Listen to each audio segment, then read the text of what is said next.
Smokin Tobacco's coverage of the 2022 PCA trade show is brought to you by Drew Estate, the rebirth of cigars. What's going on, everybody? Matt Tabacco from SmokinTobacco.com. I'm here at the Apostate Cigars booth. Welcome. Brandon, how are you? I'm doing well. I'm tired. Yeah, it's day 3. I'm tired. It's I'm tired. Day 3. Yeah, I need an IV bag. I'm trying to do the best I can in these interviews. You're doing great. So I just came from room 101. Well, now you're exhausted. So I'm exhausted mentally. Did you meet Matt Booth or did you meet Boofy? Because there's Well, I know both of them. Yeah, and me too. They're, as you know. I do. It's a lot. It's a lot of work. But anyway, let's talk about your cigars. Because your cigars, you have a beautiful presentation here. Thank you. I'm not sure a lot of people know much about you. Why don't you walk them through who you are? Well, that makes sense. We're relatively new to the market. We launched officially in December onto shelves. So yeah, we are new. The thing for us is we have that retail background. Kendrick, my partner, owns Beehive Cigars in Salt Lake City. I was his general manager for a number of years. So the retail experience led us to kind of a desire to get creative, right? And so being born and raised Mormon in Utah, what are we going to do brand-wise? What are we going to do tobacco-wise? How are we going to do this? We decided to lean into no longer being members of the church, and that the term for that is an apostate.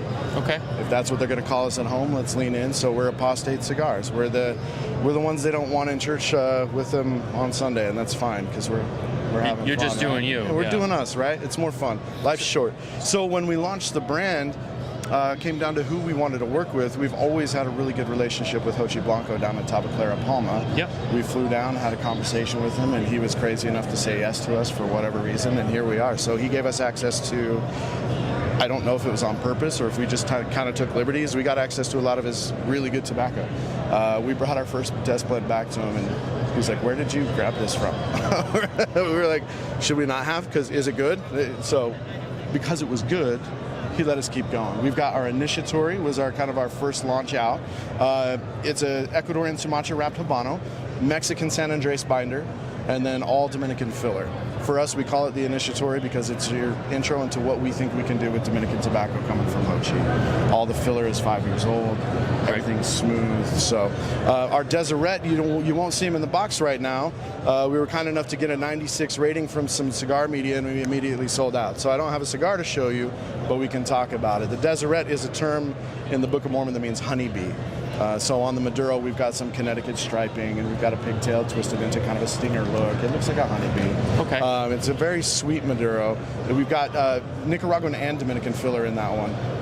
Dominican binder, and then a Mexican San Andres wrapper on it. So nice. It's rich. Yeah, it's very rich.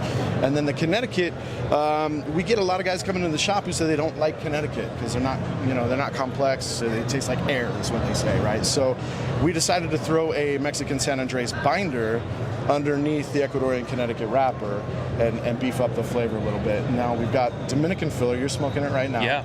If you notice on the back end on the retro hell, you get a nice buttery, kind of salty, creamy note. Yeah. We found some tobacco from Paraguay that we didn't know existed. We're like, that's interesting. We don't know if we should use it. We put it in the blend and we left it out of the blend, and by far it's better in. So we got Paraguay in there, which is cool. Yeah, that is something different. Yeah, you don't. I mean, I know there are people using it. Obviously, it's there for a reason, but it's not common. Right. So of course. And then the size is unique. It's a 45 ring gauge with a torpedo cap. So yeah, it's a really nice size. It feels good. Yeah, it's nice to hold. It's a good morning smoke. I feel like sizes were going up the last 2 years, and now they're coming back down. There's a lot of Lanceros showing up, a lot of Coronas showing up, a lot of Lonsdales showing up. And I think, I don't know, maybe you can attest to it, I think it showcases flavor a little better in a lot of blends. So I think that's what's driving that product. That's true. Yeah. I mean, in a smaller size, you can really... It shines. Yeah. I mean, when you have too thick of a ring gauge, you get all that filler tobacco just really in there, and you can overpower a lot to taste. A smaller ring gauge, you can really hone in on that flavor. So, no, it's a great size. The taste is on this very complex. A little bit of pepper up front, buttery in the back. But kind of creamy. Yeah, it's a nice balance. Yeah, a little more complex than traditionally you would see with the Connecticut, which is not necessarily a bad thing for traditional Connecticut's, but we wanted to do a little more. So, and then what we're debuting at the show, so we launched with those three in December. today we're here at the show debuting the Feathered Serpent is what we call it. It's our take on a candela.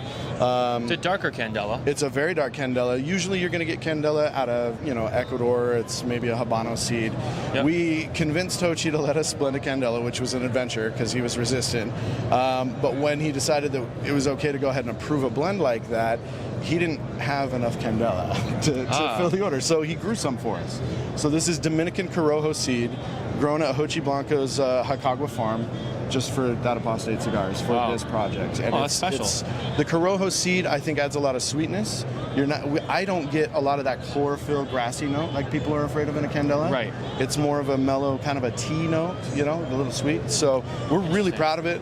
We've been converting some resistant candela smokers with it. We've actually opened a couple of accounts with just that cigar. That's great. Smoked. So yeah, it's nice. That's great. We're excited about it. Well, Brandon, I wanted to thank you for being here with us today and showing us your brand. You seem like you're off to a great start. Yeah, we're having fun. You are. We're overwhelmed, but it's the good kind of overwhelmed. Yeah. Cigars are good. Thank you. Good luck with everything in the future. Good luck with the rest of the show. Thank you. And I look forward to seeing how you guys continue to I'm grow. really glad you guys stopped to talk to us. We appreciate it. Thank you. Absolutely, Keep doing buddy. what you're doing. Absolutely. Guys, thank you for watching with us. Don't forget to like and subscribe, and stay tuned for more coverage from PCA 2022.